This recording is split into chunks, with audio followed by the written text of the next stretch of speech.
Hola,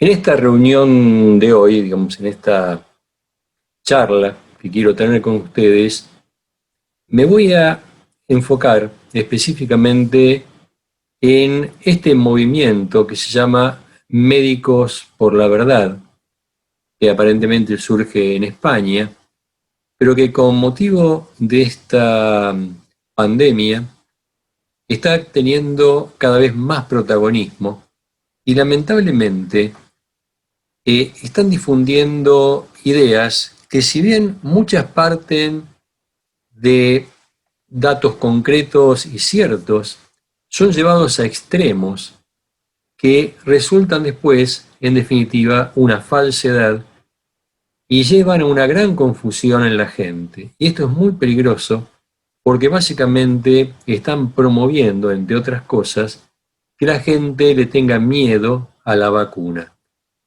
O peor todavía, que la gente tenga miedo a la ciencia que está involucrada detrás de esa vacuna.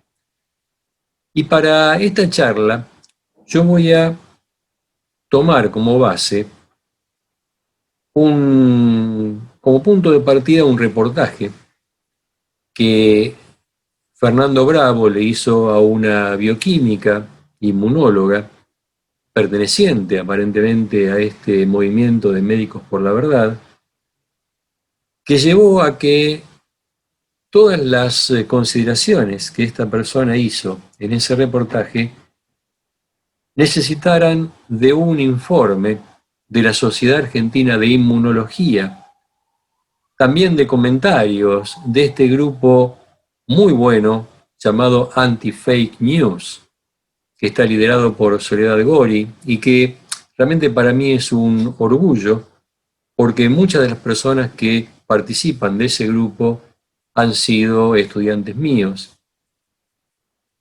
Y fundamentalmente yo quiero basarme en otro informe que surge un poco de ese informe de la Sociedad de Inmunología que presentaron las doctoras Analia Trevani y Mariana Macchioni del CONICET, fundamentalmente para ordenar un poco mejor las ideas y tocar cuáles son los puntos fundamentales que hay que tener en cuenta acerca de ese reportaje. La cuestión es que a raíz del informe de Sociedad de Inmunología y después de este informe por estas dos científicas del CONICET, surgió una entrevista publicada por el diario La Prensa el 26 de agosto de este año, donde esta doctora bioquímica e inmunóloga, junto con un médico genetista, responden a lo que ellos consideran unos ataques o a por lo menos consideraciones a su vez tergiversadas de la Sociedad de Inmunología y de estas dos científicas del CONICET.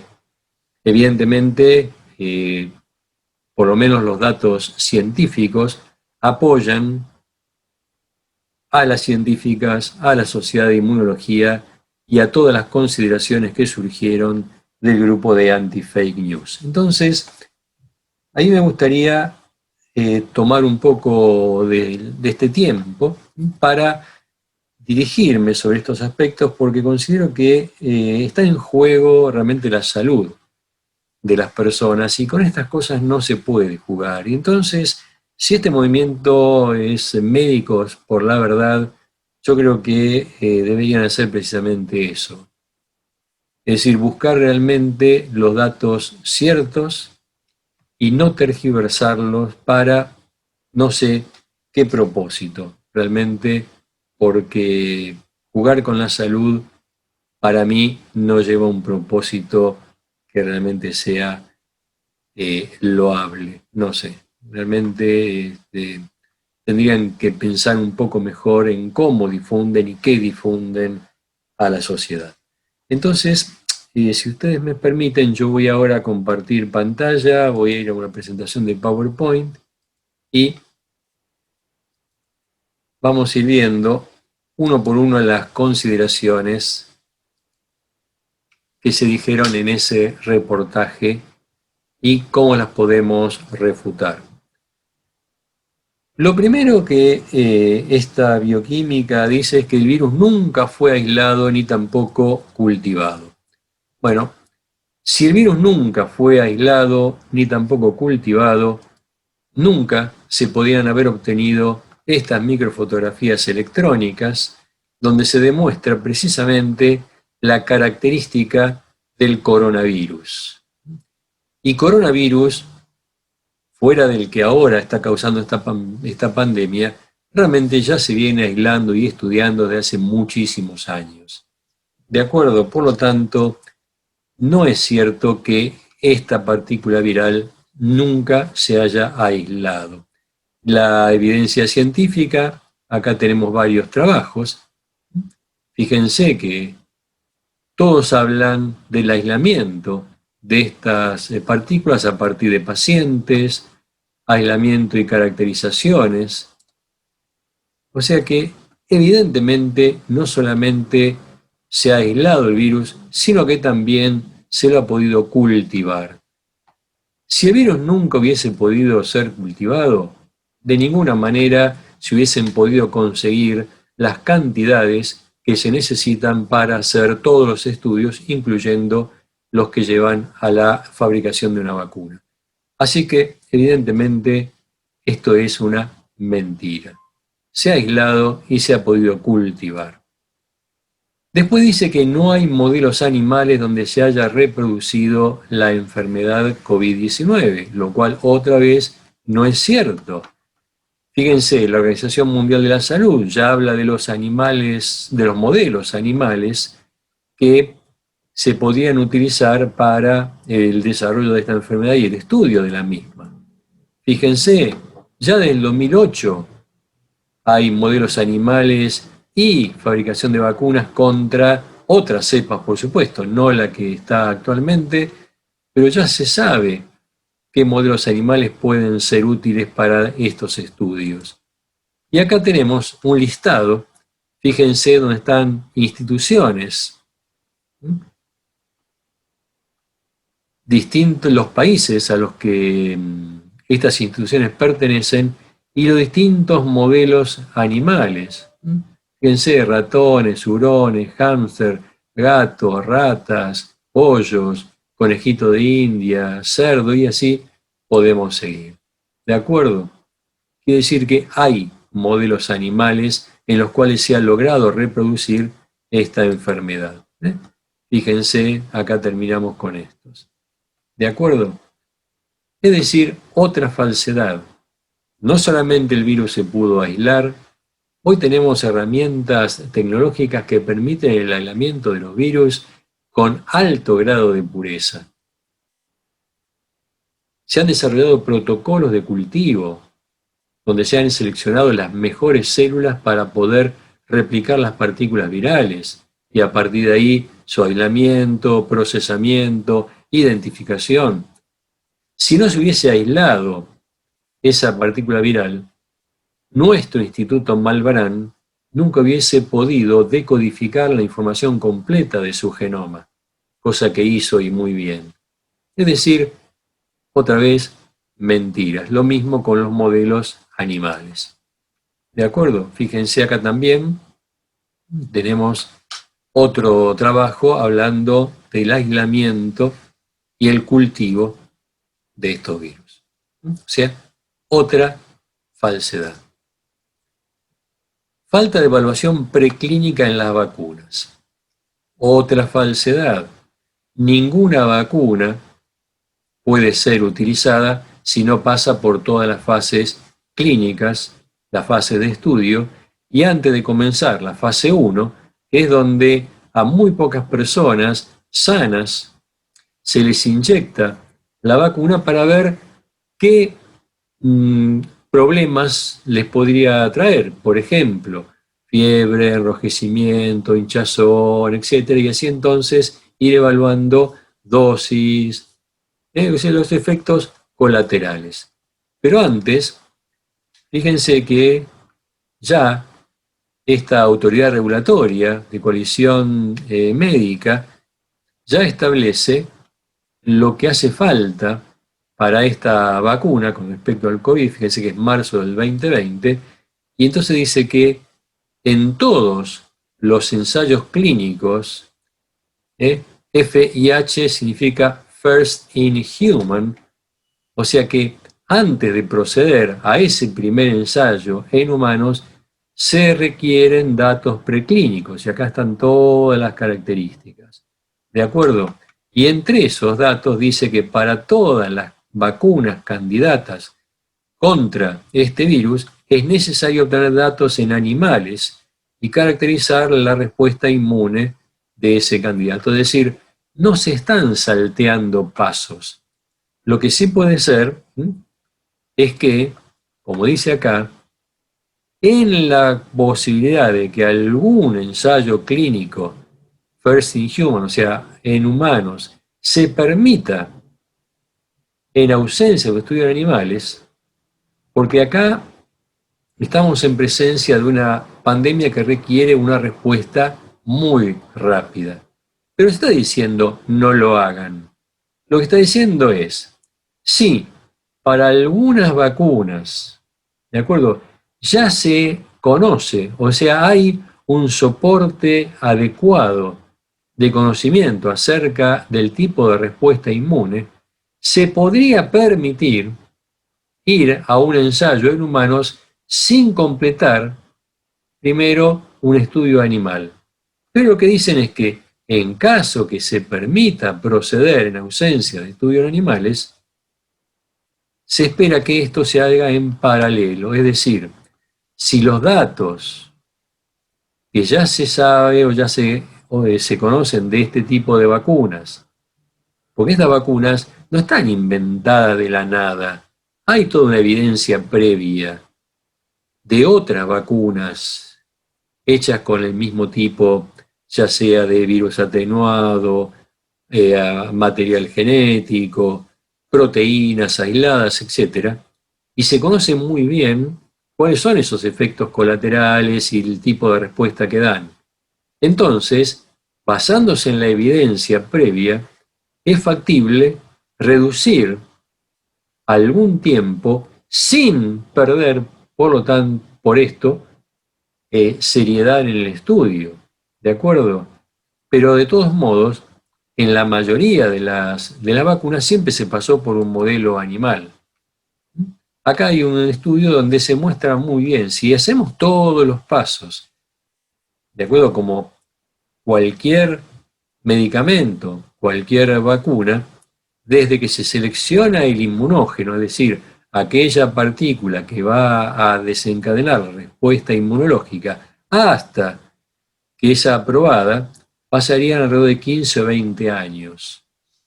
En cambio, si se pasa por alto el modelo animal y vamos a un ensayo de fase 1, que es lo que yo decía, pocos individuos sanos, para ver un poco qué efectos colaterales, fíjense que podemos reducir desde la selección del antígeno hasta la fase 1, que es donde ya muchas de las vacunas ya han pasado y ya están en fase 3, entre 1 y 1,5 años. ¿De acuerdo? Con la tecnología con la que contamos hoy en día, el desarrollo de las técnicas de biología molecular y los conocimientos que ya la comunidad científica ha juntado acerca de la producción de vacunas, en nuestro país y en el mundo, los plazos se han podido de alguna manera acortar, pero esto no significa en modo alguno que se haya perdido seriedad o seguridad. ¿De acuerdo? Y como yo les digo, de todos modos, hay estudios en animales, por lo menos con inmunógenos muy parecidos, como para poder avanzar con un grado de seguridad biológica importante. Otra cosa que se dice, y acá me voy a detener porque me gustaría también aprovechar para explicar un poquito esta famosa técnica de PCR. Dice inespecificidad de los kits de diagnóstico. Fíjense lo que llegaron a poner. Acá Voy a ver si puedo esto. Se va confirmando la estafa más grande de la historia de la humanidad. Yo lo que hice fue bloquear el nombre de la persona que mandó este tweet, creo, o mensaje. Menuda bomba, la secuencia de uno de los cebadores de ADN, voy a explicar qué es esto, de las pruebas genéticas del coronavirus, una de la PCR, se encuentra en el cromosoma 8 del genoma humano, así que le puede dar positivo a cualquiera. Si esto está presente en el cromosoma 8 y esto es definitivo para que la PCR indique la presencia de virus, no diga que le puede dar positivo, le daría positivo a todos. Porque yo sepa, todos tenemos el cromosoma 8. Y que yo sepa, todos, nuestro cromosoma 8 está intacto, es decir, que todos deberíamos tener esta secuencia que aparece acá. ¿De acuerdo? Bueno, este es uno de los grandes ejemplos en los que, a partir de un dato que es cierto, y yo les voy a mostrar cómo funciona este programa, si yo coloco esta secuencia en este programa y busco en la base de datos que existe qué genoma tiene esa secuencia, efectivamente aparece el cromosoma 8. Pero acá hay una mentira encubierta, ¿de acuerdo? Y la mentira encubierta se la voy a tratar de demostrar de la siguiente manera. Primero, amplío esto para que ustedes vean lo siguiente. Acá hay una secuencia, CTCCT, esto es la sigla, la letra que codifica o que representa a uno de los 4 componentes de un ácido desoxirribonucleico de ADN. Adenina, timina, citosina, guanina. En este caso, citosina, timina y guanina. Acá no aparece la adenina. ¿De acuerdo? Una cosa que ustedes tienen que tener en cuenta, en estas bases de datos, cuando se muestra una secuencia de esta forma, no se la escribe de cualquier manera. Se la escribe desde lo que llamamos el extremo 5' al 3'. ¿Y esto qué significa? Y acá entonces me voy a detener y para que ustedes vean realmente cómo se está manipulando la información. Lógico, si yo recibo esto y veo esto, y además yo digo, esto es cierto, si yo coloco esta secuencia, aparece en el cromosoma 8, cualquiera se asustaría.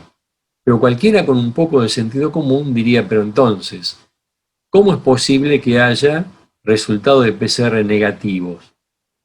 Si cualquier persona tiene el cromosoma 8 y cualquier persona que tenga el cromosoma 8 debería dar positivo.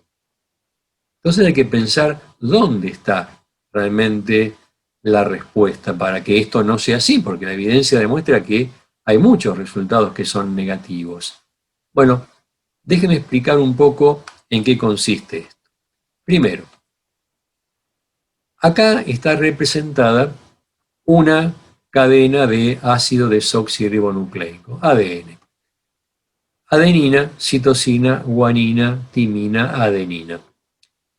Interconectadas por un grupo fosfato y siempre, como les digo, se escribe desde el extremo 5', que significa el extremo que tiene un fosfato, y al extremo 3', que es el que tiene el extremo libre, es decir, sin fosfato.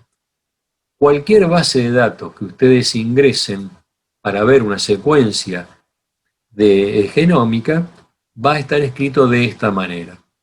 Normalmente no se van a colocar los fosfatos porque se sabe que esto está en todos lugares, se pone nada más que las letras componentes. ¿De acuerdo? Ahora, nuestro ADN es doble cadena. Y la manera en que estas dos cadenas, y esto es muy importante lo que viene, la manera en que estas dos cadenas están entrelazadas es de la siguiente forma. Mientras una cadena va de 5' a 3', la otra tiene que ir necesariamente de 3' a 5'. Es decir, son cadenas antiparalelas. Y siempre, y esto también es muy importante, a una adenina se le va a oponer una timina, a una citosina se le va a oponer una guanina. Acá tienen las fórmulas químicas, no importa para lo que viene. ¿De acuerdo? Quienes hayan tenido biología o algo relacionado en el secundario o en la facultad, recordarán la famosa regla para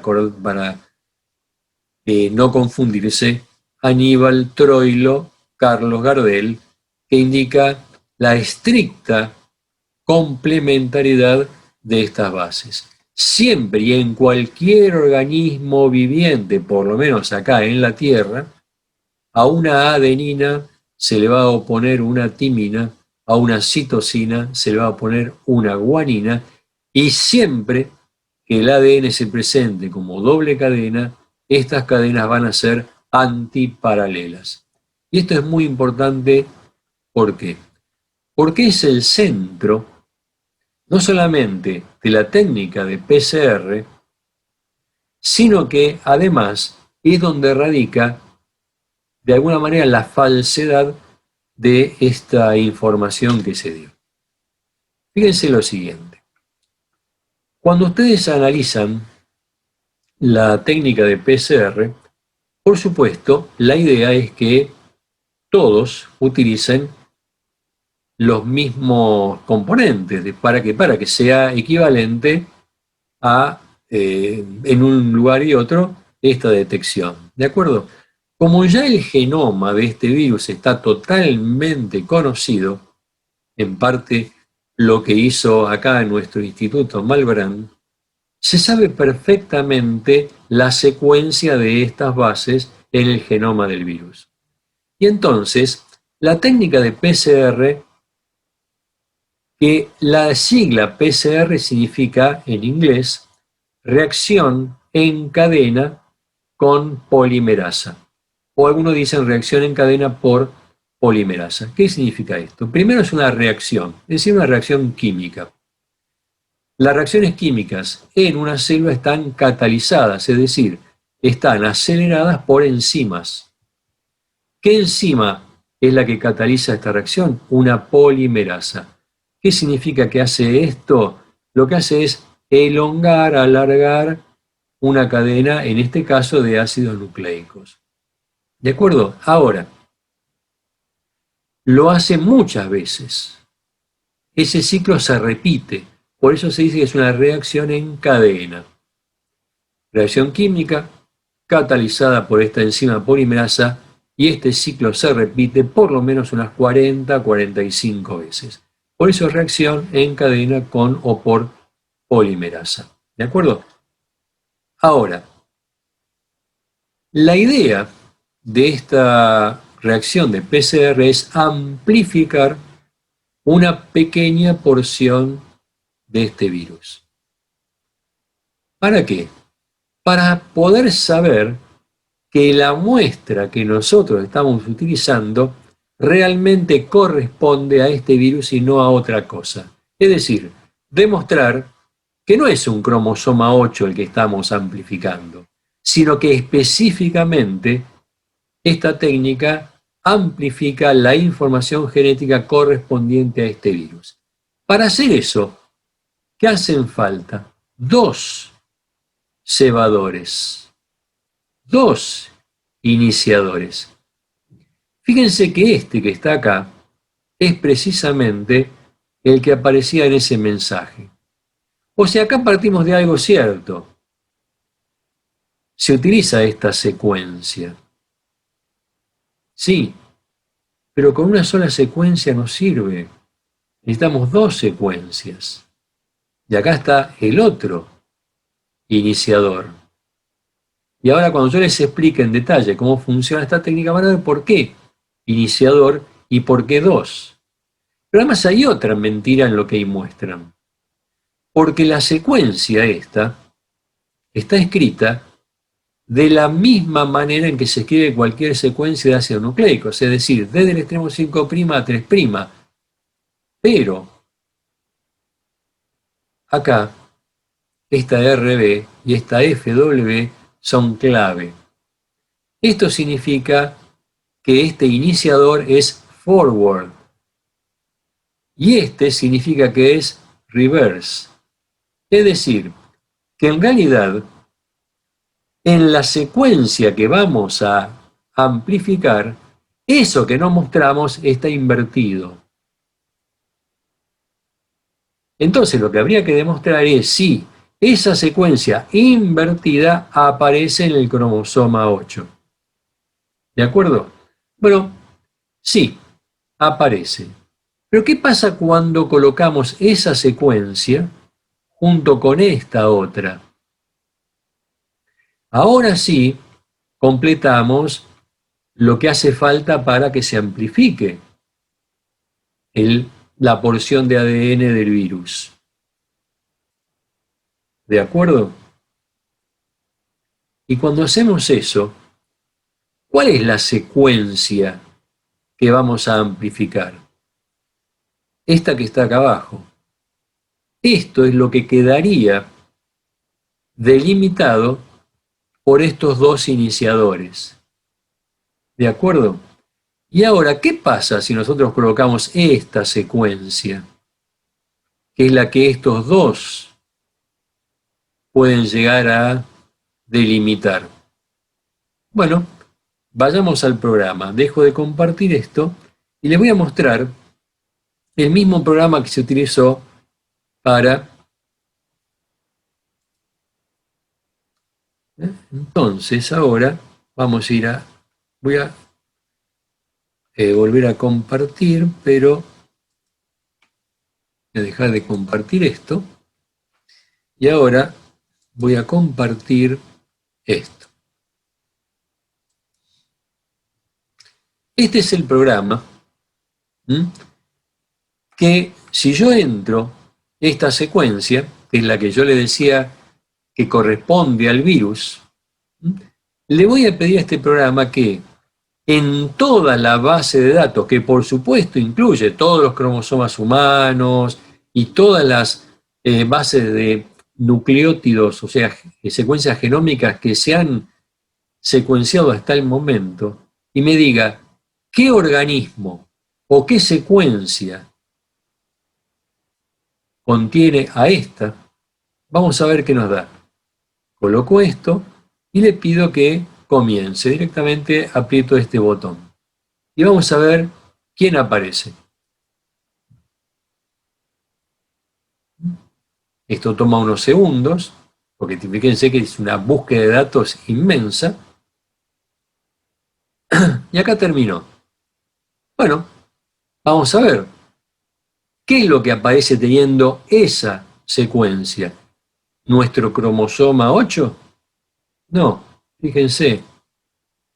SARS-CoV-2, SARS-CoV-2, SARS-CoV-2, SARS-CoV-2, SARS-CoV-2. Es decir, no hay manera de que esa combinación de cebadores, y ahora voy a explicar cómo funciona la PCR, para que entiendan por qué hablo de un cebador, por qué hablo de un iniciador, no hay manera que esa secuencia aparezca en el cromosoma 8. ¿De acuerdo? Entonces, que no nos mientan. Pero les voy a dejar de compartir esto y ahora voy a... Bueno, entonces lo que voy a hacer ahora es compartir la pantalla para mostrarles cómo funciona esta técnica de PCR. Vamos a amplificar acá la pantalla, ampliar, perdón, la pantalla, amplificar, ya me salió por la amplificación. Fíjense lo siguiente. Como dije hace un ratito, PCR significa reacción en cadena con o por polimerasa. Entonces vamos a ver en qué consiste. Acá tengo el primer paso, que es la amplificación. Imaginen que lo que acá ustedes están viendo es una doble cadena de ADN. Primera consideración. Si ustedes recuerdan de algún video anterior o porque ya creo que es conocimiento generalizado, el virus responsable de esta pandemia es un virus ARN mensajero. Y la reacción en cadena por polimerasa lo que hace es amplificar una porción de ADN. Entonces, claro, uno puede pensar, bueno, pero a ver, si el virus es ARN mensajero, ¿cómo es que voy a usar la reacción de PCR? Hay una etapa previa que se llama retrotranscripción, en la cual el ARN mensajero es transcripto, retrotranscripto a una cadena de ADN y está a su vez copiada para dar una doble cadena de ADN. ¿De acuerdo? Ya que en definitiva lo que se hace primero es pasar de ARN mensajero a ADN y ahora sí entonces se puede hacer la PCR. ¿Qué es lo que primero hay que conseguir? Separar las dos cadenas de ADN. Lo que ustedes ven acá, estas líneas verticales, representan la unión entre adeninas, timinas, citosinas, guaninas. ¿De acuerdo? Según ese apareamiento estricto del que ya hablaba antes. ¿Cómo hago para separar? ¿Cómo conseguimos en un tubo de ensayos que se separen las dos cadenas? Simplemente se calienta a 94, 96 grados y entonces, fíjense que si recién se marcó esa región de interés, ¿cómo seleccionamos en el tubo de ensayos de toda la secuencia de ADN cuál es la región que quiero amplificar? Esa que yo les mostraba antes, que en ese programa de búsqueda solamente aparece en este virus. Bueno, ahí es donde intervienen los iniciadores, los cebadores. Entonces, se agregan esos dos cebadores que yo les mostraba hace un ratito y se consigue que se unan por complementariedad estricta a cada cadena del ADN. Entonces, fíjense, yo les dije que había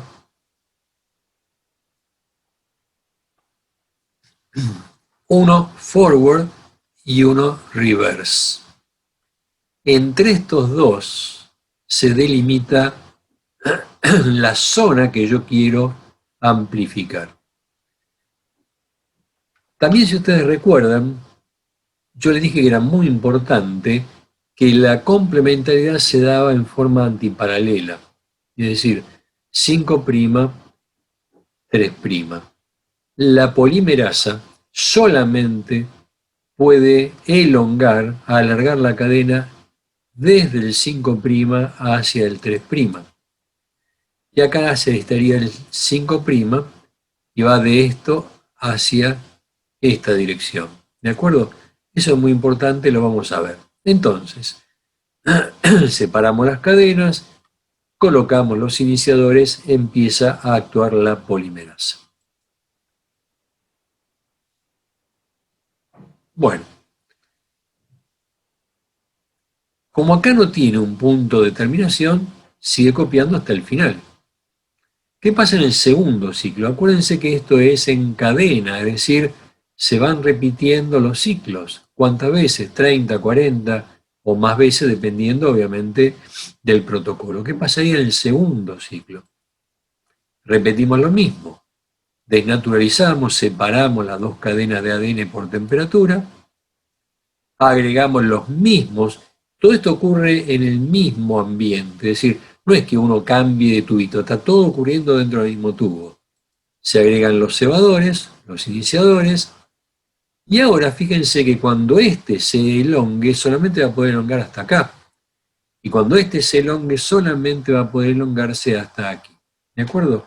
Ya empezamos a delimitar la zona que nos interesa. Polimerasa, copia, tercer ciclo, separamos, iniciadores, extendemos. Y ahora acá ya empezamos a tener la zona de interés aislada.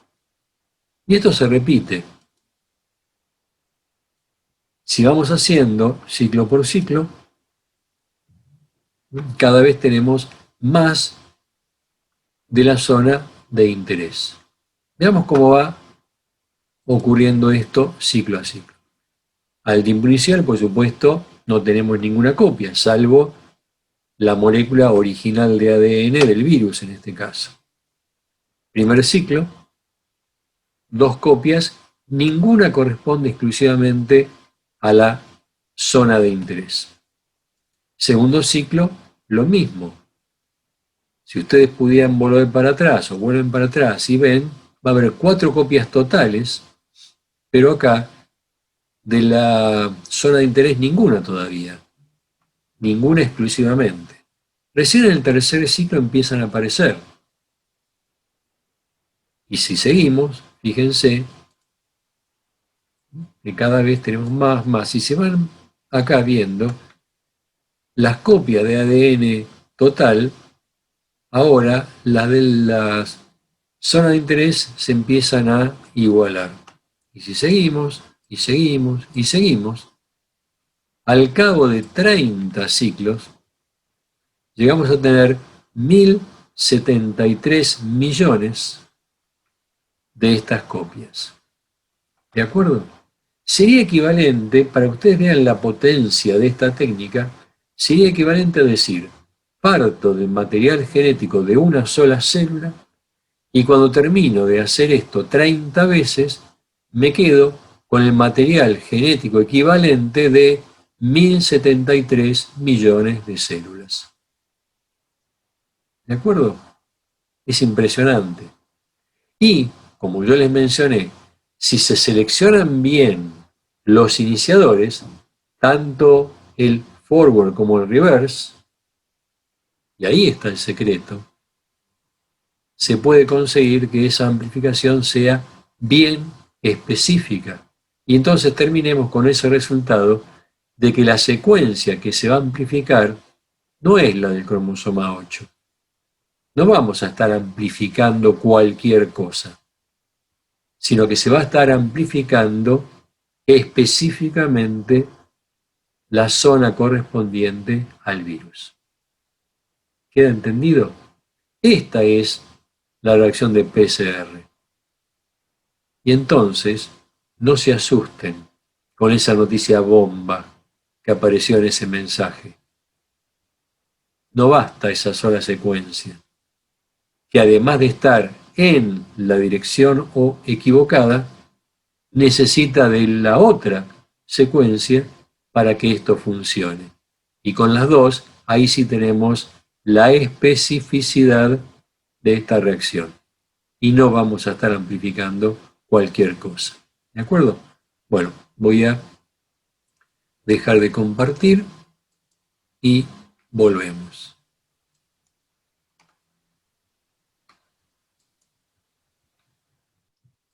Compartiría, voy a volver a compartir ahora el PowerPoint.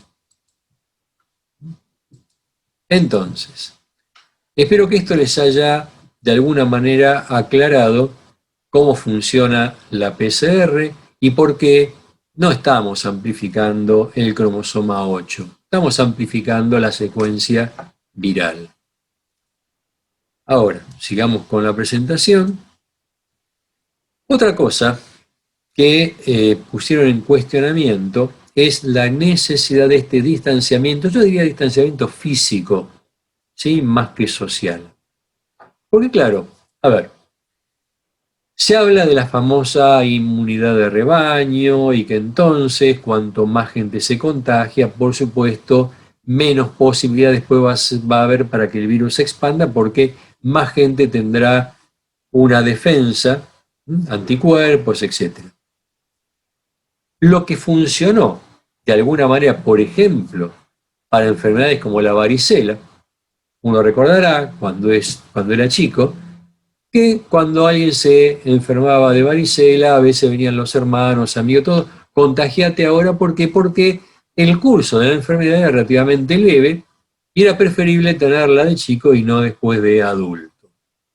Bueno, no es lo mismo con esta enfermedad. Esta enfermedad tiene un alto grado de contagio, ¿sí? es muy contagiosa, y aunque quizás la letalidad sea baja, de todos modos, ese alto grado de contagio podría llevar a que muchas personas en muy poco tiempo necesitasen algún tipo de internación, el famoso colapso del sistema de salud. Entonces, no se puede dejar que la gente se contagie libremente porque se pone en peligro no solamente la ocupación del sistema de salud, sino la vida, porque aunque sea un 1%, un 2%, la letalidad, bueno, en una población de 45 millones no es poco, ¿de acuerdo? Y cada vida cuenta. Entonces, sí hace falta el distanciamiento físico, sí hace falta seguir manteniendo todas las normas de lavarse las manos, usar el tapabocas, usarlo adecuadamente, evitar lugares cerrados, etcétera, etcétera, etcétera. ¿De acuerdo? Así que no hagan tampoco caso a que, bueno, no pasa nada, esto es una gripecita, pasémosla, inmunicémonos todos solitos. No, así no va. ¿De acuerdo? Ahora, el médico genetista, que de alguna manera apoya los dichos de esta bioquímica inmunóloga, va todavía un paso más allá. Y dice que la inmunización puede traer esterilidad. ¿En qué se basa? Bueno, se basa en que el receptor, esta famosa enzima AC2, que se encuentra en pulmón, en, digamos, la zona respiratoria, también se encuentra en testículo, lo cual es cierto. Es cierto que se encuentra en células germinales, o sea, aquellas que van a dar lugar al espermatozoide, es decir, que potencialmente el virus podría también ingresar o actuar sobre las células testiculares. ¿Qué es lo que dice la evidencia científica? Acá la evidencia científica nos dice cómo está distribuida esta proteína, que es la enzima convertidora de angiotensina 2, células epiteliales de la mucosa oral, pero también se dice que está presente en testículo. ¿De acuerdo? Ahora, ¿afecta a la fertilidad? Fíjense que se han hecho muchos estudios y la respuesta es que no se sabe. La respuesta es que, dado que existe este receptor para el virus, hay posibilidades de que pueda haber un efecto sobre la producción de espermatozoides, etc. Lo que parece estar demostrado es que no hay transmisión viral durante contacto sexual y las técnicas. Algunos dicen, bueno, tengamos cuidado, todavía no se sabe mucho de la enfermedad. Es cierto, de la enfermedad no se sabe mucho. Acá hay otra, otra cita bibliográfica que dice que un reporte que ligaba al coronavirus a infertilidad en el macho tuvo que ser sacado porque no estaba aprobado, retirado de la circulación de la literatura científica. Es decir, hay mucha controversia todavía, hay muy poco lo que se conoce, pero ¿qué es lo que sí se conoce? Que todos los posibles daños a la fertilidad en realidad se deben a la enfermedad, al virus, no a la vacuna. ¿Qué es lo que propone este médico genetista? ¿De acuerdo? Hay un artículo que además, bueno, además él dice que esto podría acelerar coagulopatías. Bueno, este artículo habla otra vez vasculopatías, coagulopatías, pero asociadas a la infección, no a la vacuna.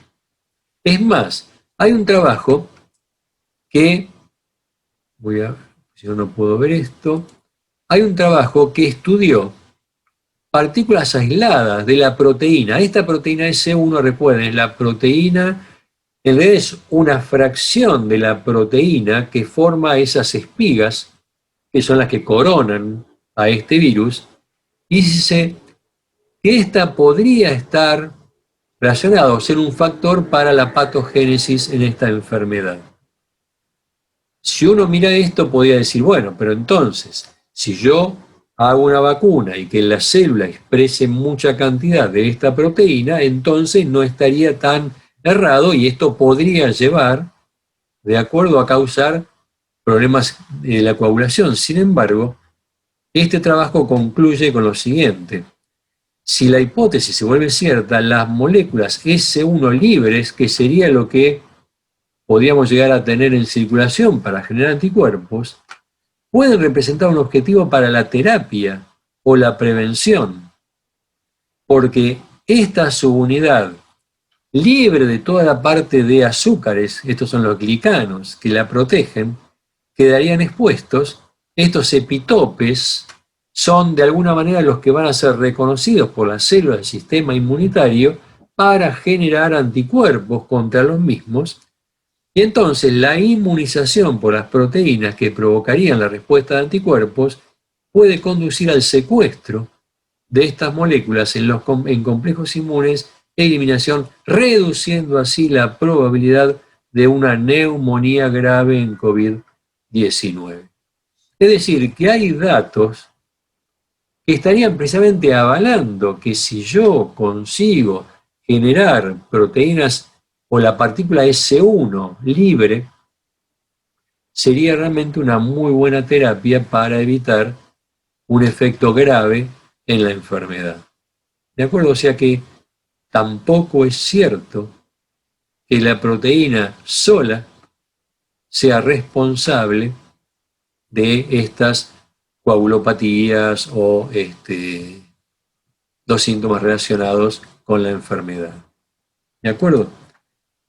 Ahora, yo les quiero también traer, y ya vamos terminando, cómo es el panorama de todas las vacunas que están siendo producidas y estudiadas.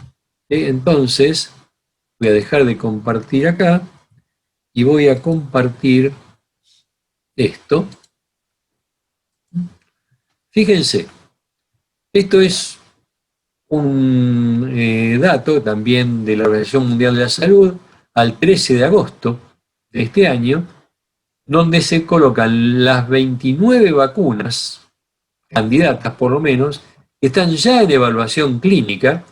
Fíjense que todas estas, por ejemplo, acá aparecen la de Oxford, que es la que se va a producir acá en el país, la de Pfizer, que es la que se va a probar acá y que ya está probándose en el país, la Moderna, etcétera, que ya todas están en fase 3, es decir, pasaron la etapa preclínica, pasaron la fase 1, la fase 2, etcétera, están todas en fase 3. Tenemos 29 candidatas que están ya en fase 3 y acá sigue la siguiente, o por lo menos ahí todas están en fase 3 y otras ya están en fase 1, 2 o 2. ¿De acuerdo?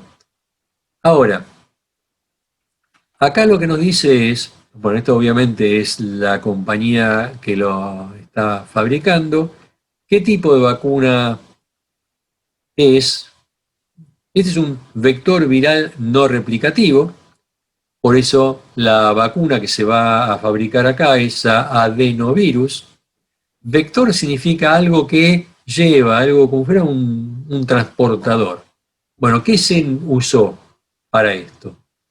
Un adenovirus de chimpancé, que en el humano lo peor que puede hacer es un resfrío común. Esa partícula viral ha sido modificada ¿para qué? Para incorporar el material genético que llevaría la información para esta proteína espiga, por lo menos para alguna de las subunidades. De forma tal que si la persona que recibe la vacuna recibe este vector viral, este adenovirus, que no se va a replicar adentro, de todos modos el sistema inmune lo va a desconocer, va a generar anticuerpos Y entre las cosas que va a bloquear va a ser precisamente la proteína esta espiga. Y acá tenemos las otras dos, la Moderna y la de Pfizer, que son ARN mensajero. Uno puede pensar, y otra vez volvemos a insistir porque es otra de las cosas que siguen diciendo, que puede haber incorporación de material genético a nuestro genoma. Un ARN mensajero no se incorpora al genoma. Un ARN mensajero es tomado por los ribosomas, como ya expliqué en otro video, para generar una proteína. Y esa proteína es la que después, a su vez, generará la respuesta inmunológica. ¿De acuerdo? Ese ARN mensajero es un componente normal de toda la cadena de transmisión de la información genética. Por lo tanto, no se va a incorporar al material genético. Ahora uno dice, bueno, pero ¿cómo se consigue que este ARN mensajero ingrese a la célula? Bueno, fíjense que acá dice LNP encapsulate. ¿Qué significa esto? Significa que el ARN mensajero está encapsulado en nanopartículas lipídicas. Todos saben, si no pueden ir a algunos de los videos que tengo, o digamos, creo que ya es casi de conocimiento común, que el coronavirus tiene toda una membrana, un envoltorio lipídico. ¿De acuerdo? Entonces, estas nanopartículas serían equivalentes a un envoltorio lipídico que lleva adentro el ARN mensajero. Cuando estas nanopartículas, y nuestro país tiene científicos muy buenos en todo lo que es nanopartícula, ¿de acuerdo? Cuando estas nanopartículas llegan a la célula, la característica lipídica de la nanopartícula, la característica lipídica de la membrana celular hace que éstas puedan fusionarse. ¿Sí? Entonces, si se fusionan, el material que está dentro de la nanopartícula lipídica ingresa a la célula. ¿Y a dónde ingresa? Al citoplasma. Y en el citoplasma es donde va a estar la maquinaria de síntesis proteica que va a reconocer a este ARN mensajero y va a producir la proteína, las subunidades que hagan falta para que después el sistema inmune genere los anticuerpos. ¿De acuerdo? No llega ese material, ese ARN mensajero, al núcleo. Por lo tanto, no hay posibilidad de que se integre. ¿De acuerdo? Es segura, ya ha sido probada que es segura y ahora por eso está en fase 3. ¿De acuerdo? Entonces no hay que tener miedo a que esta vacuna nos genere una modificación genética permanente y entonces esto sería un atentado contra la humanidad, más o menos. No, esto no puede ocurrir. ¿De acuerdo? Entonces fíjense que tenemos virus inactivado, muchísimas vacunas se han hecho a virus inactivado, o sea que esto no genera ningún tipo de dificultad, otro vector viral no replicativo, etcétera, etcétera. Y acá hay algunas vacunas que sí son a ADN, este material genético ADN,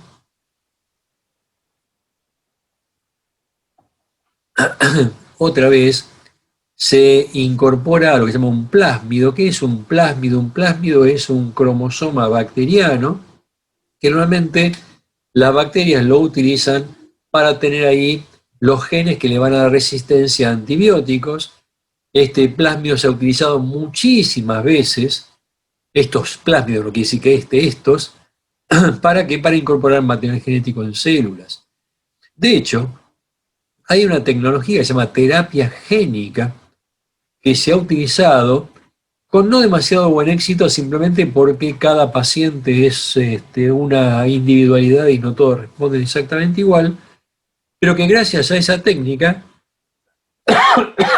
hay chicos que han sido curados de enfermedades genéticas. Por ejemplo, el famoso chico de la burbuja, que tiene un síndrome de inmunodeficiencia combinada severa.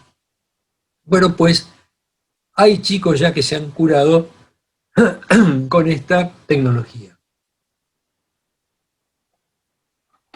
Bueno, entonces, otra vez, la, los conocimientos que la comunidad científica tiene para el manejo de todo este material, perdón, pero cuando hablo mucho, esta es la, esta es la realidad.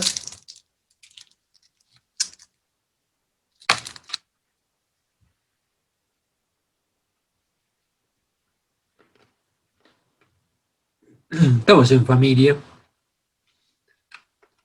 La realidad es que se sabe muy bien cómo generar estos plásmidos, cómo incorporar el material genético. Y que este material genético no va a ser incorporado permanentemente a nuestro ADN. ¿De acuerdo? Entonces, otra vez, esta bacteria, estas vacunas, perdón, por más que sean ADN, no representan un peligro de modificación genética de nuestras células. Y después hay otras que se basan básicamente en inyectar la subunidad de la proteína, otra RN, etcétera, etcétera. Además de estas 29 que ya están en fase clínica, fíjense, hay 138 más que están en evaluación preclínica. Ninguna de estas está todavía siendo utilizada en la fase clínica. ¿De acuerdo? Y acá tienen ARN, ADN, virus atenuado, virus inactivado, las proteínas, etcétera, etcétera. ¿De acuerdo? Entonces, termino.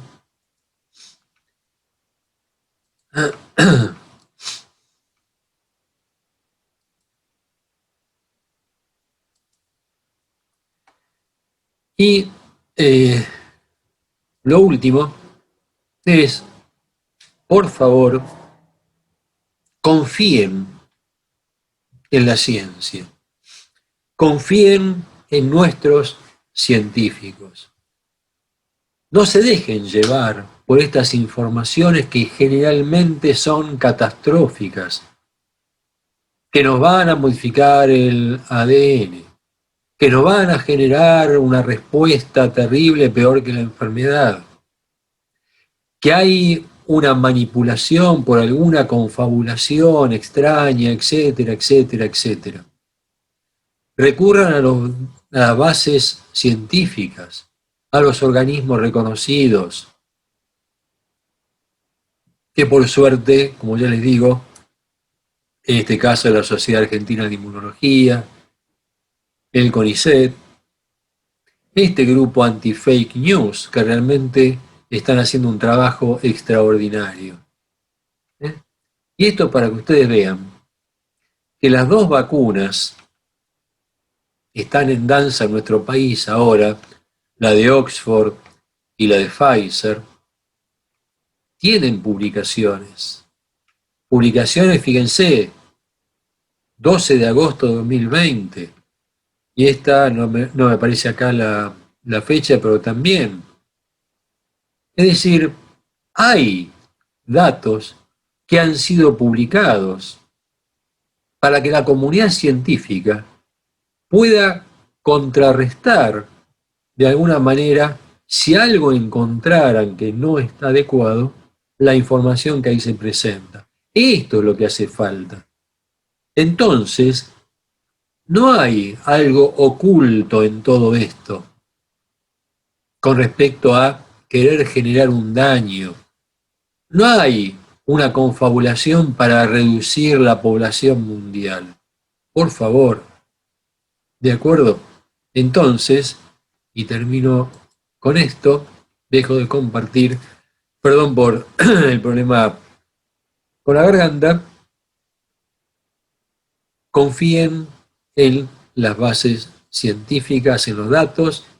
Espero que esto les haya, no sé, llevado un poquito de luz a toda esta cuestión y como siempre, bienvenidos todos los comentarios. Gracias por todo y nos veremos la próxima.